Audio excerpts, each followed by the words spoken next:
Yo, what is good, YouTubes? This is your boy in the NYC and girl, Kelly here. Hey. And this is the EDCC that is the Everyday City Carry. You're probably wondering why Kelly is on this podcast today. Well, the guest that I had on is Jadine Orbe. Can't believe I said Jaden for some reason. I was thinking of Will Smith's kid. Yes. She did do an interview and it was great, but it was only 30 minutes long. I felt so, like, she was awesome, yes. Right? But I felt so confined because I'm such a dirtbag and, like, the degenerate stuff that I say, outrageous things. You know, Jadine is, like, 16 years old and I didn't want to get too crazy. Which is good. Yeah. That's good. I didn't drink on the podcast. No. I couldn't get loose, man. Yeah. I couldn't get loose. And it was funny because I asked Jadine, I was like, hey, this is cool with your parents, right? Yeah. And she was like, oh, don't worry. My dad watches you all the time. And it just blew my mind. Yep. So what we're going to do today is kind of just talk a little bit. And we're going to play Are You Garbage? But cheers to you, my running mate, Kelly. Mm-hmm. By the way, this is what we do on the Patreon. We talk about stuff that happened to us during the week, and we just talk like this. We watch videos on Reddit. I prepare some videos that I found throughout the week, and I watch it on Patreon every week with this gal right here. Yes. You know, and the lowest tier is $5 a month. You get 4 hours of podcasts extra a week on the Patreon. And possibly us arguing about something. Yeah, sometimes we do argue about stuff for about 30 minutes. You can fast forward through that to just the raunchy videos. Or you can take sides and let us know whose side you're on. Everyone always takes Kelly's side. Like, literally every single Patreon member. I'm a very level-headed person. All the friends I've made on the channel is like, dude, Kelly is right. What are you talking about? Like, what the hell? He's like, you got to protect that one there, buddy. Like, what? Hey, Robbie, look what your son's doing. My cat is being crazy right now. I got to get him. Hey, don't break my switch.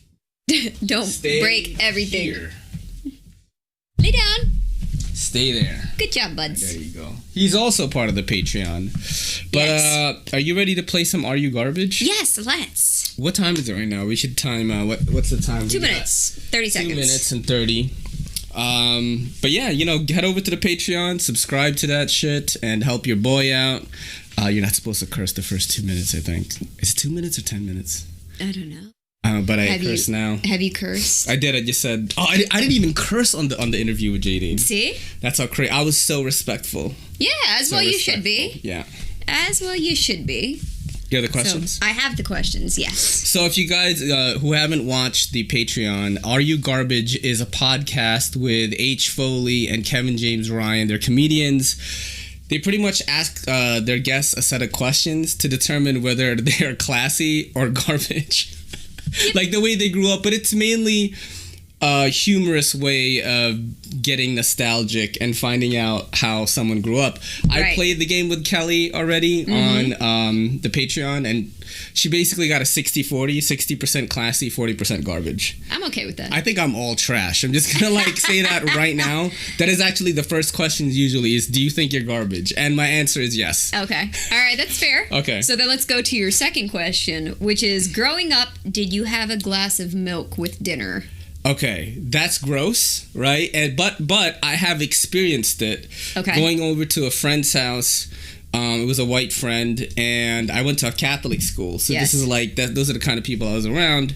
And I went over, and one of the things I noticed right away was like, man, their house was so fucking messy compared to mine. Oh, yeah? Not being racial or anything. I'm just telling you the situation. That's definitely not racial. I'm talking like almost like a hoarder-like situation. Ooh.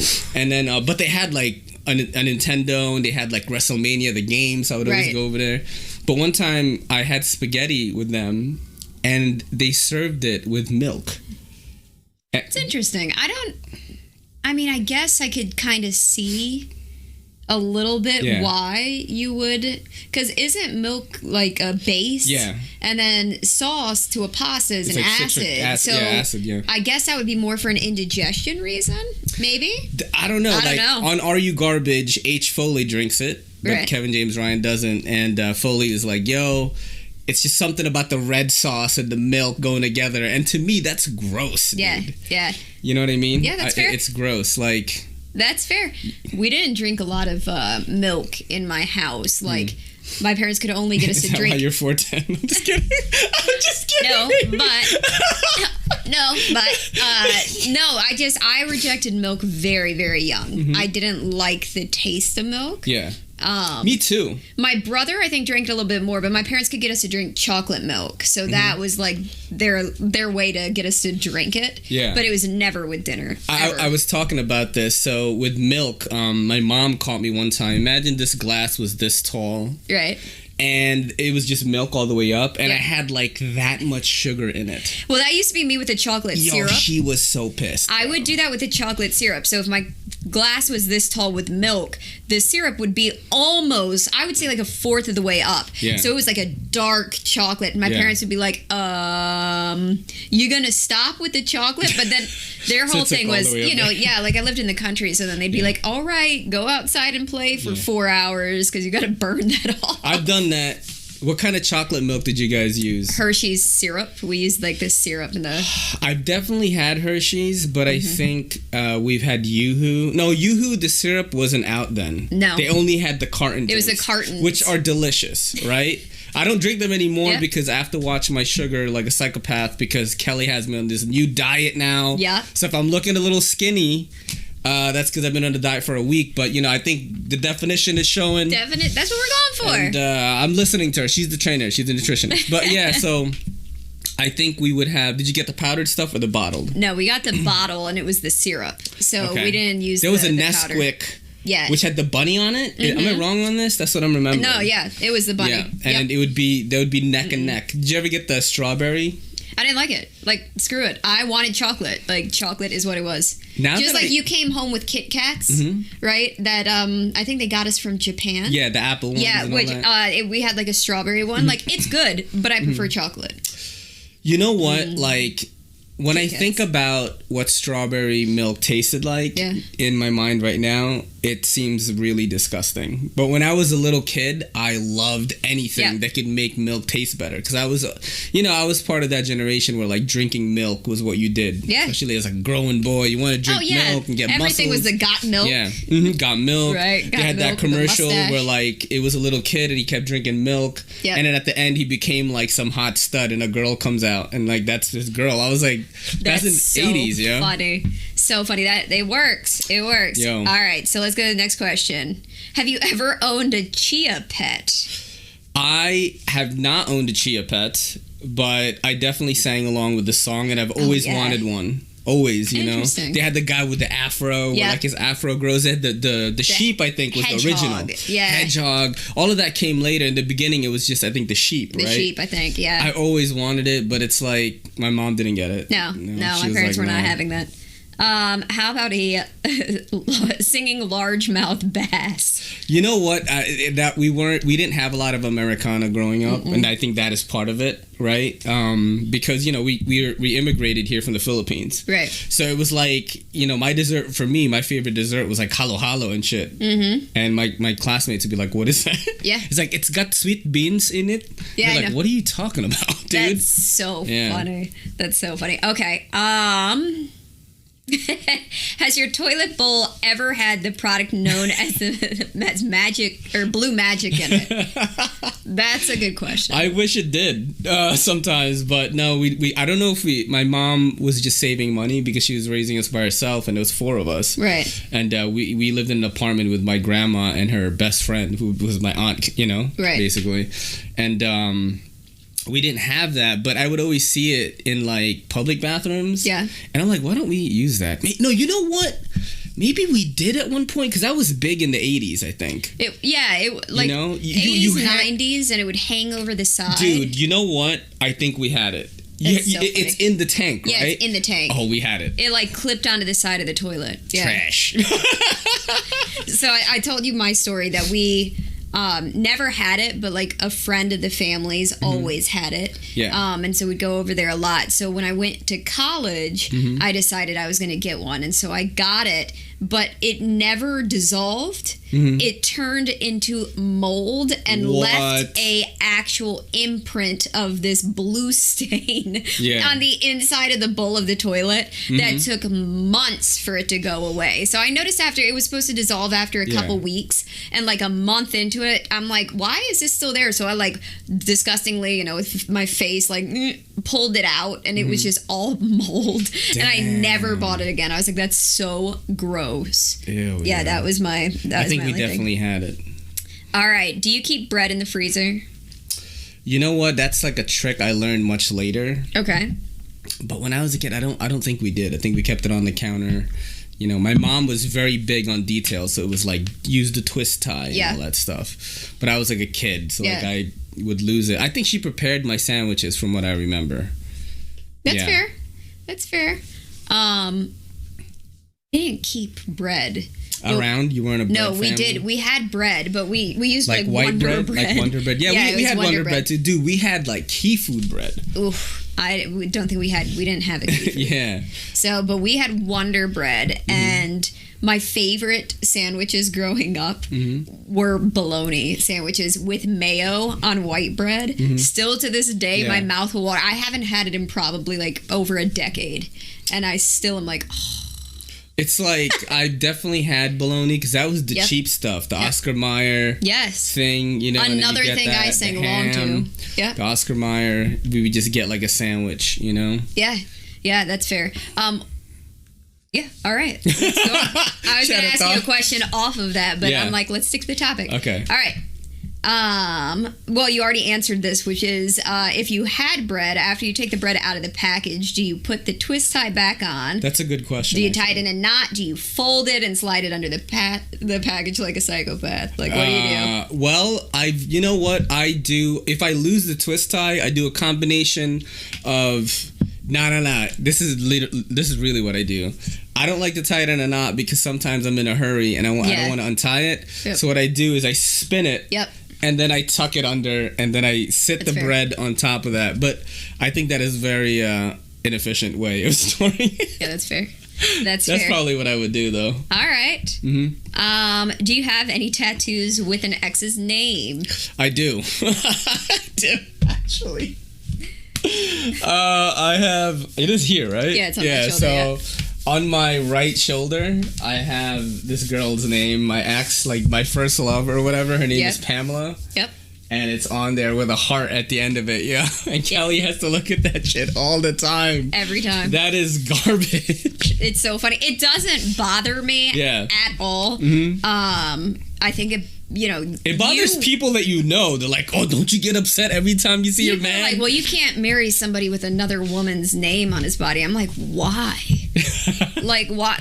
I don't see it. If there's like, it's not like you've said that you'd cover it if you had the chance. And she was very upset actually that I was gonna do that. She's like, you would keep, because like when you're 19. And you were a playboy most of your teenage years, and then you finally like really like a girl. You guys live together, 4.5 year relationship. Yeah, you're putting in some hours in there. Yeah, you get attached. It's the first time you felt accepted. I was always like trying to run away from home all the time, just as a sign of rebellion. That's what we Asian kids did in the 90s. We ran away from home and smoked cigarettes. That's what we did. I didn't run away from home, but I did smoke cigarettes. Yeah, and that was the first time I felt like anyone accepted me. So when I got it, I was like, oh, it's me just showing you I love you.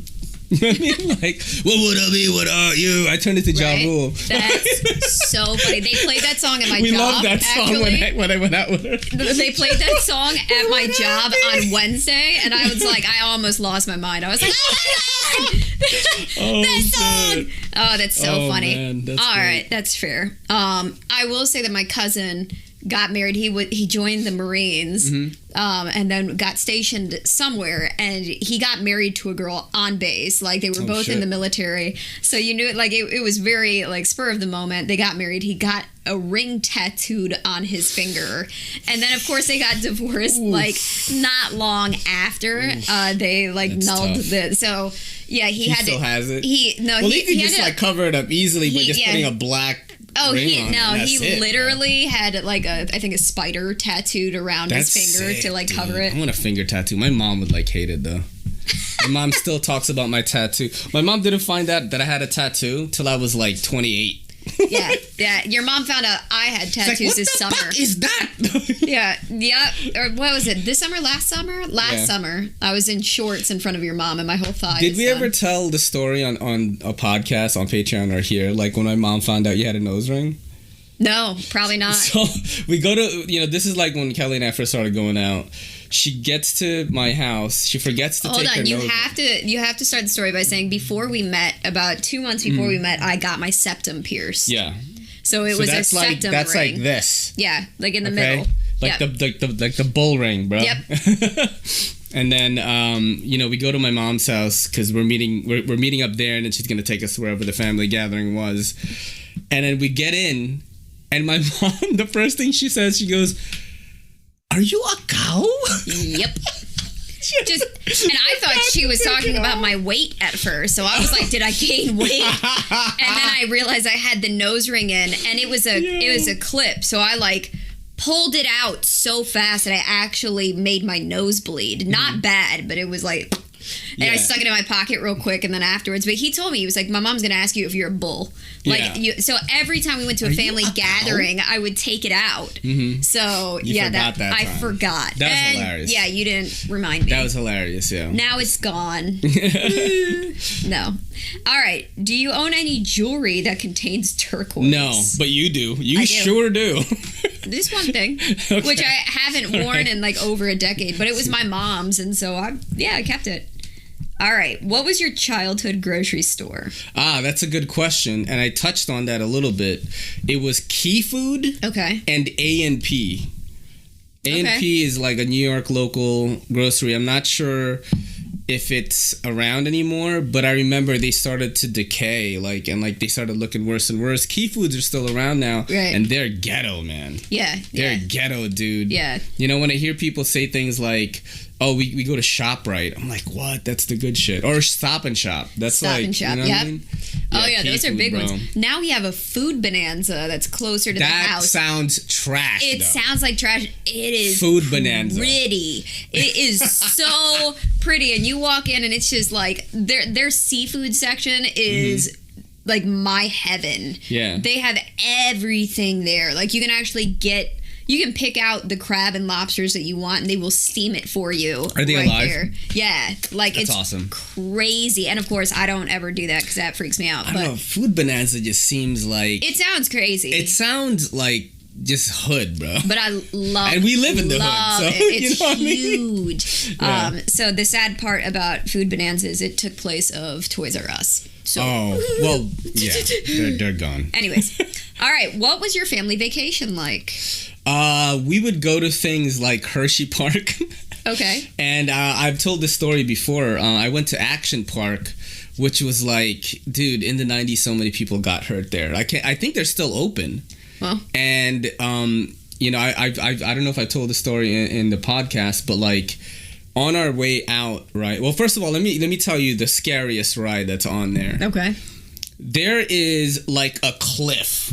Imagine you're like 8, 9 years old. I don't have to because I wouldn't do it now, but there is a cliff. Okay. And what you do is you jump off this cliff. Yeah, no, you lost me. All the way down into water, and there are people like still getting out that have also jumped, but then some people linger because they like the water and they're trying to get them out. So you could literally accidentally hit somebody. Yeah, jump onto someone. And they always say like use the buddy system. So Blake and I went up there, we like held hands and jumped off. Dude, it was so scary. And then it was fun, scary but fun.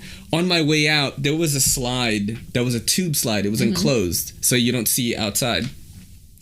It does like a loop, right?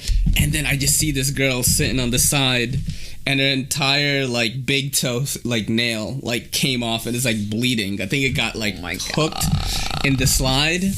But yeah, that's one of the vacation. Is it Great Adventure? Okay. Things like that. We didn't go on a lot of vacations, but those kind of things. Yeah. Typical, like I wouldn't say like we were we weren't rich. We didn't have a lot of money. I think my mom got to a really good place in her life right now where she's like, you know, killing it. Like the immigrant way. Like you save all your money. Yep. That's how we grew up. We didn't splurge on anything. You save up until, you know, you build your credit and do all that stuff. And that's what she did. So that's kind of the vacations we went on. All right. Theme parks, you know. Theme parks. Yeah. All right. Did your mom use Cool Whip containers or other containers as storage for something else? Yes. You know that blue container where it's like it contains cookies? I forgot what they're called. Mm-hmm. Yeah, it's the like tin? Yeah, we always use that. We'd have like sewing supplies or something else. Like maybe like Pretty sure your mom still has one of those that's filled with like fruit and other goodies on the counter. Yes, she does. Yep. So 100%. Yep. That is trash. That's smart. No, but like, you know, an aristocrat's family wouldn't fucking do that, baby. You know what I'm saying? I told you there was a type of jelly that was out, and it was like, I think it was Smucker's. Okay. And that's the good shit right there. You couldn't afford that. Winnie the Pooh on it. It would have different Winnie the Pooh like characters or scenes. Yeah. And so we would always get that because then we would use them afterwards to drink out of. Always. So our entire like cup collection was like jars. Oh, but they were small. They like the jars themselves were like this size. So those were your cups you would drink out of? Yeah. Wow. Yeah. I would do that today. That was our soda, you know. So that was how my parents would contain the amount of like soda that we would drink, because they'd fill up our little cups, and that was, you know. How big were they? Were like like regular peanut butter jars, or smaller than this? They were like smaller, this size, but a little thinner. I think I know which jars you're talking about. Yeah. They were awesome. My parents still have them. I'll go to their house and I'm that's hilarious. You just drinking Kool-Aid out of it. Yeah, it's so great. All right, what kind of frozen pizza did you eat as a kid? So Elio's was a big one because they would go on sale in Key Food, and you would get like, I don't know, like 10 for like $6 or something. You know? So like for a mom who's raising 4 boys on her own, like that was a nice savings right there. So, but Elio's wouldn't be on sale all the time, and sometimes we would get like the Key Food brand. You know, it wasn't great. It was not great. Yeah, it's so funny. It's so funny. I told you we ate Little Caesars. I don't remember my parents ever. We had Domino's too, but not a lot. That wasn't like. It wasn't until I was in like college, when it was like Hot Pockets and the little pizza bites and like those things came out, that I would eat more pizza. Yeah. No, we ate. Yeah. What's crazy is like we didn't have. I don't remember having a ton of that. Right. Because you save more by cooking. You know what I mean? Well, I mean, if you consider Little Caesars pizza was $5. I don't. So pizza. And I will say this, Little Caesars, which I can't believe they're still around. I saw one in Harlem recently, and I was like, they still exist. I think I had some. There was one recently. Right next to the grocery store. Oh no, it was. It's definitely a cheap pizza. Yeah, like I would prefer like Domino's, even Pizza Hut. Yeah, Pizza Hut was like, you had to spend money to go to Pizza Hut. All right, speaking of Pizza Hut, what was your go-to fast food franchise growing up? 100% McDonald's. When we moved, so we lived in Brooklyn first, near Sunset Park, around like 48th Street, and then when we moved to Queens, we lived near the McDonald's that was known as McDowell's in the movie Coming to America. Okay. That was on Queens Boulevard. That was my McDonald's growing up. That's so funny. And we would go there. It was like a nice ball pit. And yeah, it was really cool, man. I would love going there. And then they used to have like the Michael Jordan sandwich, which was just a barbecue burger. That was probably my favorite sandwich. Yeah, you could or burger, whatever. If you are what you eat, I was a chicken nugget. I just ate the chicken nuggets constantly. Weird that I wasn't a big chicken nuggets guy. I loved it. It was the crispy coating on the outside in the sweet and sour sauce. Like Forget burgers, about it. I like the fries, of course. The fries, all of it went in the sweet and sour sauce. That was great. All right. Do you or anyone in your family That's trash, by the way. Do you or anybody in your family buy scratch-off lottery tickets? We do not, but I do have a story. One time, Paul gave out these fake. My mom's boyfriend Paul gave out these fake scratch-off lottery tickets, and like everyone won like mad money on it, and it was all fake. That's so funny. I was like, what the? And he just laughed so hard. Yeah, everyone's just laughing.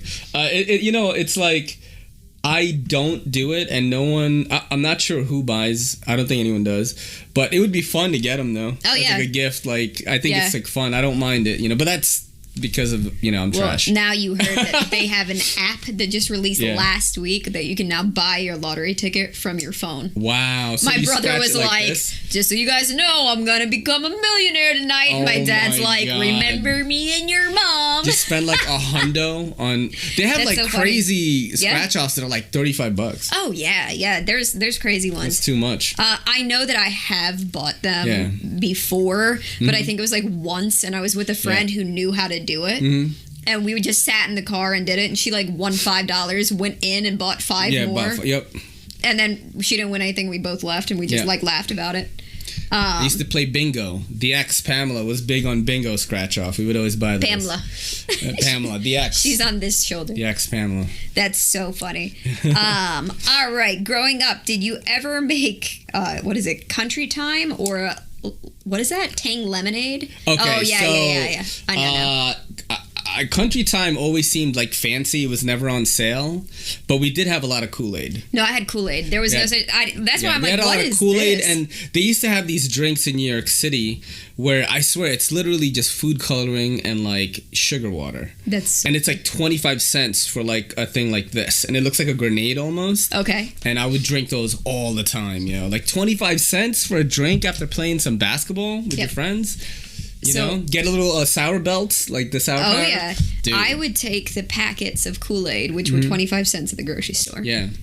I would mix it with a cup of sugar, and then I would mix it with a cup of sugar. Yep, and like a fun dip. It was like a pixie stick, right? So instead of buying pixie sticks, I would like make a bag, and then I'd just eat it throughout like a few days. What the hell? I remember a kid in my 5th grade lunchroom. I think his name was Guillermo. Shout out to Guillermo. He took a pixie stick and put it on the table like he was railing cocaine. Oh my God. He snorted it. It was the 5th grade, and he was like, ah! Dude, that's New York City public school for you. Man. Yeah, that was in the 5th grade. I didn't even know what it was. I was like, what's this kid doing? Like, I guess he must have seen it in a movie, or maybe, he probably did see it in a movie and just didn't know. His dad is just like, oh my get over here, kid. I'm kidding. That's so awful. All right. Were there any 3 liters of soda in your fridge growing up? And what brand?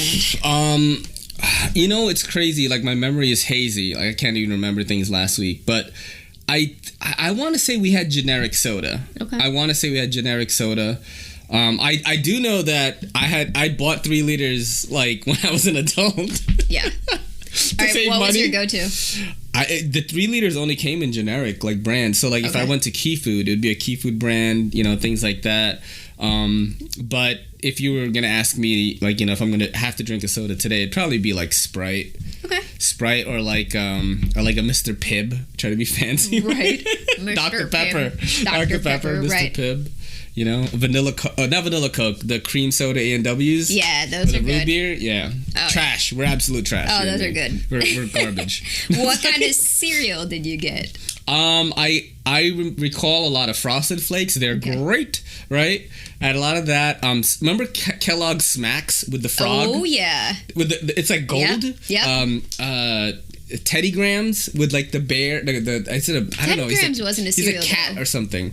Oh, Teddy Grahams was the crackers. That was a cookie. Yeah. There was another one that was not Cookie Crisp. Cookie Crisp is the one where it's a burglar dog and a guy. Right. There was another one that it was like a blue shirt, like brown feline kind of character, and man, I don't know what it was. What did the cereal look like? Like little Pops. Smacks? No, that was a frog. Smacks is the frog. Maybe the frog replaced the guy. It could have Don't been. Look it up right now. But I'm not gonna look it up. But I think Frosted Flakes was the most. Apple Cinnamon Cheerios was another really good one. That was a rare flavor. Yep. Because normally you just get Honey Nut Cheerios, which I thought was trash when I was a kid. My dad would eat Honey Nut Cheerios. Trash, bro. And so I would eat those with him, which I still like to this day. Now I could eat it. It has to have a banana in it. So, like, my mom would, like, cut up a banana and put it in it. That sounds so good because I have not had sugar for a long time until today. Mine was Lucky Charms. Some low calorie syrup. Yep. Mine was Lucky Charms, and I used to Charms, I had that. I used to eat all of the non-marshmallows and save the marshmallows, and I was so crazy that I would eat the marshmallows by color. So I would eat all of the rainbows at one time, and all of the balloons, and all of... Yeah, it was crazy. That's crazy. So my parents liked it because it would keep me busy for a long time. But I had to eat it that way. That's smart. My mom gave us television to do that and video games. Okay. Do you leave your butter on the counter or in the fridge? Always in the fridge. We never leave it on the counter. My mom is a stickler for that. Okay. She would just never leave it on. Maybe if you're having breakfast, you leave it out there for a little bit. Yep. If people are going to have more, but very rarely do we leave it out of the counter. I just always assume that anything with dairy has to go in the fridge. But I have heard that salted butter you can leave out indefinitely. Yeah, that's weird. Yeah. What about ketchup? Ketchup is going to go in the fridge, man. Yeah. Ketchup's going to go in the fridge. Syrup goes in the fridge. I think we even sometimes kept peanut butter in the fridge, incorrectly. Yeah, I can see that. I can see that. That was not good. All right, let's see what else do we have. Do you microwave bacon? I have never done that, but I am curious to try it. We do. Secret technique of the Ray and Kelly household, we air fry an entire pack of bacon together. 375, 15 minutes, and then you do a switcheroo. Yep. And you're good. Yeah, you're good. Good. Yeah, real it's good. You pack fry the whole pack. All right. Did you ever have an altercation with the police? Okay, so in the 6th grade, I talk about this on the Patreon already. In the 6th grade, oh no, I want to. Is it 6th grade? Yeah, 6th grade. I was very young. There's a lot of weird kind of gang activity going on around me, and I think the cops were cracking down on it. This is when Giuliani was cleaning up. Okay. Mayor Giuliani at the time, and these two people were supposed to fight. These two girls. I knew both the girls, and I was trying to look cool, I knew things, and also disperse the crowd so no one got in trouble. Right.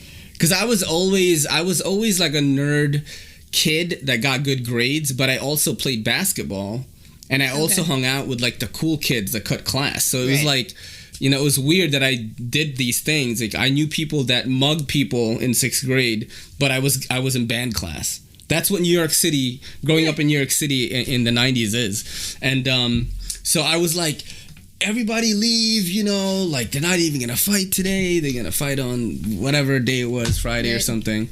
And the cops came, scared everybody away, and then they cuffed me. That's so funny. And they did the good cop, bad cop on me. That another car came and he was we're gonna take you under the bridge and beat your ball bags off. And I'm not my balls. You know what I mean? I still had an accent. That's so And funny. they would just ask me what's going on, and I'm look, all I know is these two girls are fighting. That's just what happened. It didn't happen. I was just trying to get everyone to leave. Right. Because I don't want anyone to get in trouble. And then they dropped me off home. No. And my oldest brother, Clint, was the one who answered the door. Oh, God. That's so funny. That was my only... Oh, and it was another time where I was walking home. I was with my boy and his girl. And cops just went like that. Mm-hmm. I had blonde hair. I was wearing some sweatpants, and we were just walking home from school, and they were long-haired blonde kids, Asian kids are mugging people around this area. Do you have any weapons on you? There was 3 cars, bro. Oh my God. And the other 2 are really creeped out, but me, I was whatever, I'm a runaway kid. I wasn't in the 6th grade. I must have been in freshman year of high school at that point. Okay. And they didn't arrest me. They didn't do anything, but they were just searching me and stuff. But it turns out I actually did hang out with those kids that did that. Oh my God. So we were lost kids. We needed guidance. We didn't have the fathers, man. You know what I mean? We were all trying to leave home and rebel against our parents or something like that. And that was the only way to belong, was to be this badass Asian youth kid. And that's the only other time I ever got in trouble with the police. That's why my mom will tell you to this day, when I see a cop, whether they're a block away, 2 blocks away, I get nervous. I can see that. I can see that. All right, so we're at 34 minutes. Okay. So we're going to get into Jadine's sort of interview. She was a guest on the show, and I hope you guys enjoy that. And I hope you enjoyed Are you garbage? With so what Ray did we come up Kelly. with? Are you garbage? You not 100%. I said yes to like every single thing you asked me. Okay. There was no like, you know, when 90% trash. Yeah, I would say like I became even trashier because my mom is a very classy lady. Yes, she is. You know what I mean? But I became even trashier because I was like trying to run away all the time. You know what I mean? So funny. Enjoy, right, guys. Enjoy the interview. Bye. Hi. Hey, what's up? What's up? Sorry about the delay. We are recording right now. Okay. Yeah, that's fine. It's fine. Hey, it's totally cool with your folks, right? I just want to make that really No, yeah. Yeah, my dad watched your channel. Like, he knows about all of this. No way. Yeah. Oh, man, I'm like humbled right now. I was really worried about it. I'm in a group chat with some of the knife YouTube elites, as I call them, like Shabazz, Metal Complex, all these bigger guys.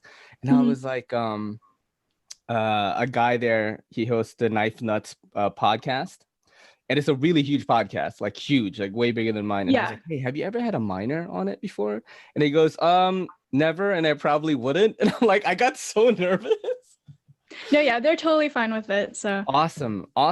So, you know, just to introduce you to everyone on the show, this is Jadine Orbe. If you haven't checked out her channel, please do that. She's got probably the chillest vibe, like all knife YouTube, I'd say, because a lot of the people that I've had on the show are like degenerates, basically. You know what I mean? that means a lot. That means a lot. Yeah. But you've got this very, very chill vibe, and I'm really happy that you're doing this because, you know, I've never seen such a young person with such a commitment to doing a YouTube channel, let alone a knife YouTube channel, man. It's like hard to do that. How did you get into it? Well, my dad collects knives. He's collecting knives. He's been collecting for years. And during quarantine, like at the beginning of lockdown, when it all started happening, I kind of just picked up on it. I started watching a lot of knife YouTubers, and since my dad already collected, they were just there, and he started giving me his older knives, and that's kind of how it all started. Wow, you froze up on me a little bit, your screen. Oh yeah, you're frozen too. No.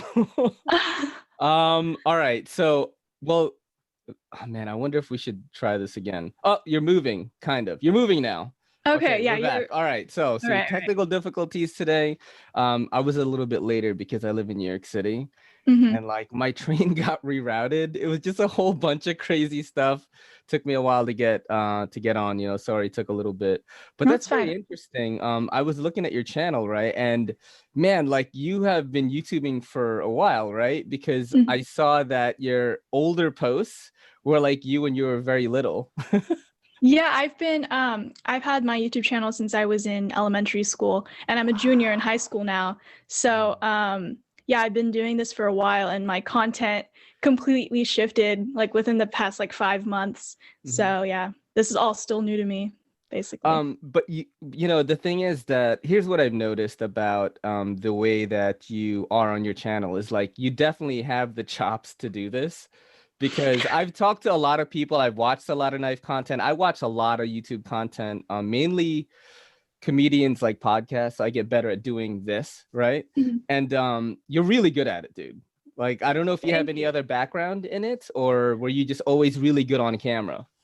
I mean, when I was younger, like toddler maybe, I would always be like recording myself and just like doing whatever. I'm very comfortable in front of a camera. At school I did like the whole little newscast thing, like the morning announcements. Like I did that. It's just, it comes naturally to me, I guess. So yeah. No, that's really good. I can tell that that you've definitely done that, because some people are still trying to find their voice, you know, and like you already have it. You know what I mean? So that's a really cool thing. How do you go about picking like which knives you're gonna review? Like, do you have a strategy or? Well, not really. I post once a week, so that's not a lot compared to a lot of knife YouTubers that post like every day. So it isn't really hard for me to kind of like research the knife and get comfortable with it before I film. But like I said, most of my knives are from my dad, like hand-me-downs. That's cool. Or like if he would get a knife in the mail, I'd like record it before he like would use it or anything. So yeah, it's all from my dad basically. That's really awesome. So he's been a collector for a while and he watches my channel. I that is wild to me. Yeah. It's so wild. It's funny because I was wondering if you watched like knife YouTube at all, because I remember when I was asking you to come on, right? I always try to make people feel comfortable because my channel is not that big. But like I've had some pretty big people on here. Like I had Shabazz on here just like 2 weeks ago. So when I mentioned I watched that one. Yeah. dude, did you? I'm Yeah. This is blowing my mind right now. Oh my God, like what? But yeah, like normally when I say that, and if someone has never checked out my channel before, they'll be like, "Oh man, you've had him on before. He's awesome," or whatever. But you were so like cool and collected about it. Yeah, you're like, "Yeah, sure, I'll do your podcast." Yeah. Yeah, good. Oh, sorry, I didn't mean to cut you off. Yeah, so like I saw the whole Nick Shabazz thing. I thought that was crazy. I was like, wow. I was watching that recently. And yeah, that's insane. But I watched like his videos when I started getting into knives. So that was pretty cool. Who do you watch actually? I'm sure that a lot of my buddies are curious to hear this because everyone, is a knife YouTuber that I talk to in this community. So who do you watch? There isn't really like a specific YouTuber I watch. I kind of just for like if I'm gonna do a knife review, I have to like research the knife. So it's just like whatever pops up, I'll like watch a video on that. But like whoever did a video on that knife already, I will like watch it and like absorb it. Yeah. That's really good. I can tell that you're very methodical with how you describe a knife. When I watched a few of your videos today, right? Because every time a guest comes on, especially someone I've never had on before, I try to like get to know them through their videos and stuff. And I was like, man, this girl is better than me. Like, that's not true. No, dude. No. Because the whole vibe of my channel is like I am a knife guy that is like a filthy casual knife guy. Like, I mean, I'm not so into steels and specs so much, but I look at knives every single day and like probably more knives than most people. But I'm actually in the category of a person that is just like a casual fan that just happens to, had this channel like, Blossom or whatever. And I get all these companies sending me knives now. So it's like, I'm still in that realm, but the way you describe a knife, I'm like, man, I wouldn't have even said that. Yeah, I just do like all the specs and like just research the steel and the handle. I mean, I try not to get because my videos are very short. I keep it like under 5 minutes tops. So not a lot of information can be said in 5 minutes, right? But I just try to get like all the basic information. If like someone were to buy a knife, I hope like my video would be resourceful and educational. It definitely is. I mean, and there's such like a cool laid back vibe to it. And the fact that it's coming from someone so young and you're a girl, it's very rare to see girls in this on knife YouTube, especially. I think I only have one homegirl of mine. She has a channel. Shout out to the Knives Meow, Lindy Lou. She like mods knives and stuff. But that's like really the only girl that I know that is as into it. I mean, like she goes into the specs like you do, like that kind of stuff. And most of the time on Instagram, it's just like a cute girl with a knife. You know what I mean? Like posting on a picture. And you're definitely like one of us. Like you actually like knives, which really makes me happy. Another cool thing that I saw you doing was like, you would like get in some of your videos, you would get into like fashion. Yeah, that's kind of just a little thing that I started doing recently. I haven't always done that, but I kind of just figured just to add more personality to the videos because I felt as though they were getting like bland in a sense. Dude, that I am big on that because like my channel is only personality. Like they don't come to learn about a knife. They're like, oh, what's this kooky guy gonna say about this today? Like that's why people come to my channel. And I was just I was telling Kelly, my fiance, I was like, this girl is like kind of opening up a new kind of category in knife like reviewing, because she's mixing like some of the fashion like YouTube with like knives and stuff. Like I saw one of your EDC pocket dumps, and you were like, yeah, this is my lip gloss, and I was like, dude, that's like awesome, because that is like mixing all these genres of YouTube already. You know what I mean? Right. Like hauls and stuff like that. Like, do you watch other YouTube channels aside from knife stuff? Aside from knives, like I watch a lot of fashion related videos and just like Mhm. makeup stuff, like Yeah. generic teenage girl. Well, that's cool. That's Yeah, cool. so I just figured why not incorporate things I like into this. So yeah. I think that's really amazing, because it's like showing, like, if someone is like your age and like finds your channel and they kind of want to get into this thing, but they're also, you know, they got like, you know, they're girly too. You have a feminine side too, right? And they see you, they'll be like, oh, I could do that. You know what I mean? I could be Mhm. like that too, which is awesome. How do your friends feel about like what you do, like your YouTube channel? Because Um, your YouTube channel is pretty good. Like, you have a decent sized following. It's only going to increase from here. I mean, you have more subs than me, dude, to be honest. Like, well, my friends they all know that I yeah. do YouTube because since like elementary school, right, I've had this thing, but they don't really say anything about it. Like the knife thing, they're like, oh yeah, like whenever we hang out, they're like, oh yeah, she's got a knife on her, but they don't really say anything because they don't really know about it. But like sometimes I'll be hanging out with my guy friends. They'll be like, oh, is that a spider coat? I'm like, Wow. Yeah. You know what's crazy is I am like waiting to meet an actual knife person in New York City, like you know, across all my travels or whatever. And it gets close where a guy like has a spider coat, but like doesn't know what it is. And I'm like, oh, I thought that you were, but you know, you're not. You know what I mean? right, Like, yeah. because you know, a person that is looking at knives every day and watching knife content would probably know what it is. You know what I mean? hmm It's just like Yeah. a weird thing that we're into. So, Yeah, they don't know anything about it. Like they're not into it, but they're just kind of like, oh yeah, she always has knives on her for some reason. So yeah. you know, why are you into it though? I know that you share the collection with your dad, and but like I'm just curious, like what has, you know, a young lady is into like talking about these knives that I talk about. Like, what is it about the stuff that are you into, like the engineering of it? Like, you want to know Um, what the next one feels like and stuff like that? well, it's kind of like a combination of those things, really, but I'm really not sure. Like, Me neither. I really don't know. I just find them really intriguing and just like interesting. So, yeah, and I'm like obsessed with them. So I started making videos about Yeah. them. Yeah, Yeah. that's pretty much us, man. All around is like we just can't, you know, when we hear about a new thing coming out, or like we hear from a friend, like, hey, have you seen this or whatever? You know, I'll just be like, oh, let me go look into that. Like, do you have anyone that you talk about this stuff aside from your dad? Like, do you have any friends that are into it at all? Well, me and I have a knife Instagram, right? And Mhm. some of my friends follow it, but I mean, we don't Yeah. talk about it. They just, like my posts or Yeah. whatever, but nothing more than that. So, So yeah. do people like hit you up, since you're a knife reviewer, like with questions or anything on Instagram?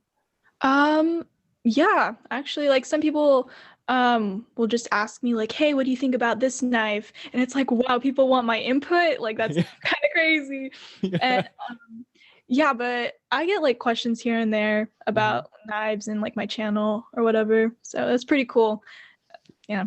Yeah, me, it's like when people ask me, I'm like, are you sure you want to know like what I think about it? Right, Because right. yeah, like my reviews is just trying to show like the knife in a cinematic way. Um, so like how do you go about with your content strategy and like Instagram like posting? This is where we're gonna get into the content creation part of it. Um, Like, do you have anything? Do you just kind of post when you want? Or do you post a certain time of the certain day, time of the week, you know? I really should post like at a certain time of the day. I'm not organized with that type of stuff, but I try to post twice a day on my Instagram. And Mhm. as for YouTube, every Tuesday I Yeah. put out a video. Yeah. Are Uh, you on the social media platform known as TikTok? On I have a personal TikTok account. Yeah, I downloaded it for jokes initially, Yeah. but I'm on it every single day. Dude, that I'm on. Yo, I'm big on the talk, man. I'm big. My TikTok is bigger than my YouTube channel. Not that big. Really? Yeah, I think I'm gonna hit 5,000 by like the end of this month or something. But I have Wow, homies yeah. in the like on TikTok that are like huge. They have like 250K followers, like 680K, and all they That's do is crazy. knife content, which is like we are even more niche in TikTok. You know what I'm Yeah, saying? I've never seen any knife content. I just have that for like jokes. If my friends will like send me like a TikTok video, then I have Yeah. that to look at. But I don't post on TikTok, but I never knew there was a knife community on There TikTok. is. That's Look up crazy. Everyday Minimalist on TikTok, and he's been on this podcast before. He's this Mhm. Asian dude from man, I forgot where he's from. I'm such a bad friend. But yeah, his name is Brandon, but huge on TikTok, posts every day. He got all his following before he did YouTube from TikTok, which is crazy. Yeah, That's insane. yeah, Wow. he posted a benchmade like randomly, and he got like 300,000 views in like 3 minutes. He hit That's like a wave. You know, like on TikTok, you can hit that. Yeah, like some of my videos, I don't really do much. I only do 15-second clips. And I, Mhm. I spice it up a little bit. Like I'll pretend to be younger than I am. Like I'll be like, check out the carbon fiber scales, my guy. Yeah, yeah.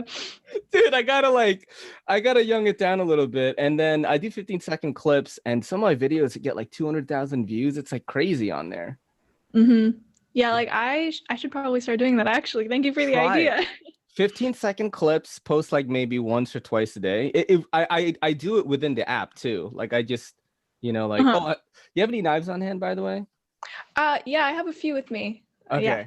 All right. You show me one, and then I will show you a Okay. really freaky They're one. nothing Crazy. too crazy. This is just That's like what I okay. always carry. I have a Yeah. Show Spyderco me. pair of 3. Yeah, Yep. so always have this on me. It's like my all-time favorite knife, probably. Wow. I'm like a big Spyderco person. It's like I love tactical knives. I've Yeah. been starting to get into traditional knives more. Yeah. But like I love tactical knives for sure. This is probably the coolest modern traditional knife I've ever handled. It's a Pena X series trapper, not mine. This is Nick Shabaz's. So it looks like a traditional, but has a pocket clip, and it's a front flipper. So look at that. Whoa, that's It's crazy. Yeah, dude. It's like you can hardly get it. But Uh-huh. Nick Shabazz sent it to me. I saw your video on how he sent you like the Yeah, yeah. dude. I was like so shocked. First of all, I'm even shocked that I could talk to Nick Shabazz. And he like jokes around with me and stuff. I'm like, okay, cool.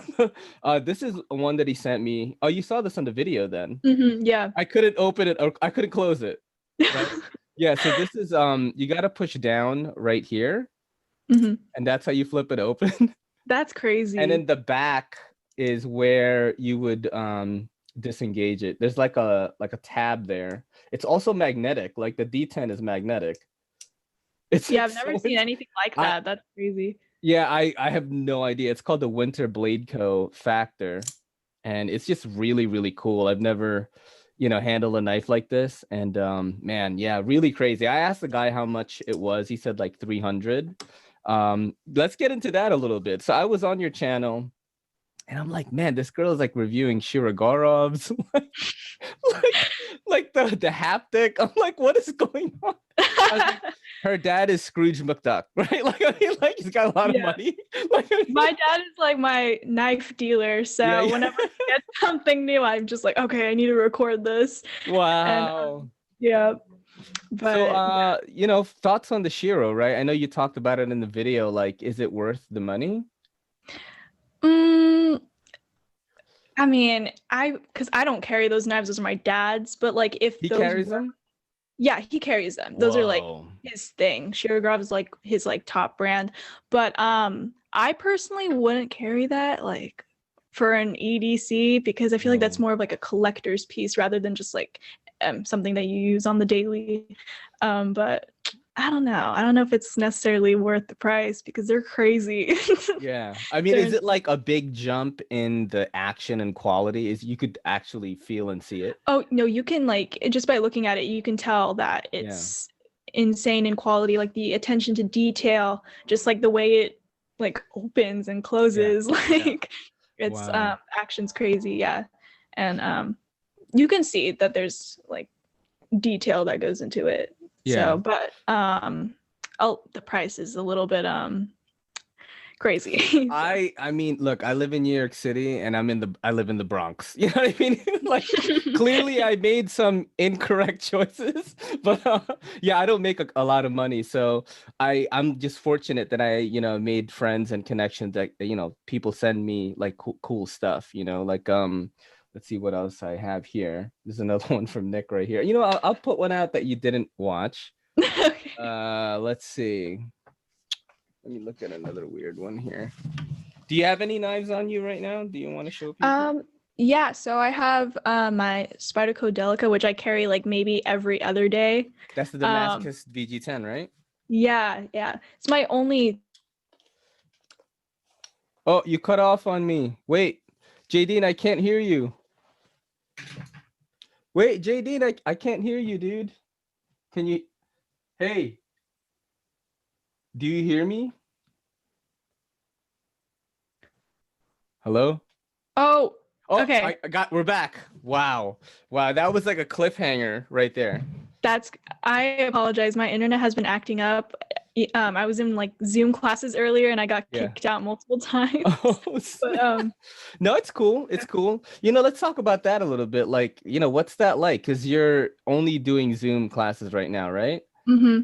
Yeah, like what's that? How's that change, transition been affected you? Well, I mean, I'm not really a fan of it because it's so easy just to get distracted, and my attention span is I don't have one like at all. So it's very easily like easy to fall behind in classes, and I just want things to like go back to normal and resume like normal in-person classes. But I mean, so it's like you just go to the class in Zoom and then you just do all the work like off of Zoom? Like I don't get how it works. It depends because I have 4 classes a day and it just alternates. So it really depends on what the class is. Like, for example, I'm in dance. I had to bring a dining chair into my room to use it as a ballet bar. Like you just have, it's crazy. And I'm in film, so I just like watch a movie like outside of my Zoom class and then turn it in through Google Classroom. So I mean, everything's just online. Like I do all my essays through Google Docs and but is that your focus? Is like media and film your focus? Are you like a creative, like something creative is what you're striving for, or are you just trying a little bit of everything? Well, I mean, I've always kind of been into film and like filming and just like all that type of stuff, but I'm all over the place really. I don't really know, but yeah, I mean, you have time, like my brother is a director in the Philippines, but he didn't discover that passion until like way later. So he went back to college in Asia. And films a lot of like commercials and stuff like Subaru, Toyota, things like that. That's what he did, which is pretty cool, like just fell into it. But yeah, I wish I knew that this YouTube thing was gonna be something, because I was on YouTube when it first came out. Like I was already like unboxing like my keyboard. I used to produce music, and then I was like, like in 2006, I'm like, oh, I just got this keyboard, I'm gonna produce some trance tracks or something like that. And I feel like I've heard it from like a video. You mentioned that before. And it's like I just never knew it was going to become this thing. Do you think you're going to keep your channel up? I remember scrolling through your channel today, and there was one video where like there was font on the thumbnail, and it's like, my channel is dying. I didn't watch the video because I didn't want to pry too much into your when you were younger. Like I was like, I'm just gonna not watch. I'm just gonna stick to the nice stuff. But like, do you plan? Do you still enjoy like doing the YouTube stuff? Well, I mean, okay, so I started doing knife-related content 5 months ago, but before that, I was on a long hiatus from YouTube. Like there was just like a point in time like I said, I've been doing YouTube for so long, and there are periods of time when I just don't film for months. Yeah. And I don't know what that's caused from. I just like lose motivation completely. But for this, I've been consistent. Like I haven't missed a Tuesday, which is insane to me. Like I'm not consistent at all. But if I like lose interest in the hobby, I'll do something else. You know what I mean? Like my channel has been through a lot, and I privated like a lot of my older videos, but there were like videos of me doing like toy unboxings, or like it's like an evolution. It's ever changing always, and Yeah, I thought it was awesome. I was talking to my fiance. I was like, man, like it really only takes. Actually, I've said this to a bunch of knife people too. It really only takes like one celebrity to elevate like this hobby into like the mainstream. Like, if all of a sudden like Drake is like EDCing and he like makes a video about it, like what do you think's gonna happen? Like, That's knife crazy. videos are just, there's gonna be an uptick in searching for content about it. It's kind of like, do you remember like that game Pokemon Go came out? Yeah, so like everyone was like playing it in New York City. Like people were on their lunch break, like looking for Pokemon, like 50-year-old men. Yeah, I was playing it too. Like I was on the bus. I had this trick. I would get on the bus, and it would take me all the way to the city because I lived in another borough, right? And like I could collect Pokemon like on the route, like going to work. But like imagine you were like the number 2 like Pokemon blog on the internet, and then Pokemon Go came out. Like you probably got offers like left and right for like from like companies, Right, yeah. Has any companies ever approached you to like review a knife of theirs or anything like that?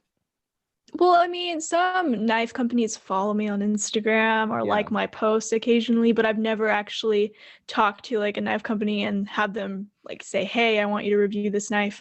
But let's hope maybe in the future. I think it's gonna happen. How so you've been on knife YouTube like less than a year, right? Yeah, for 5 months. Damn, that's quick. How many subs did you have before? I'm maybe around 3,000, maybe. So you gained 1,000 like knife people. Yeah, and then for Instagram, I started both of them around the same time, so like August, and yeah, so it's crazy. I didn't expect it to just like keep on growing like that. So yeah, I mean it will.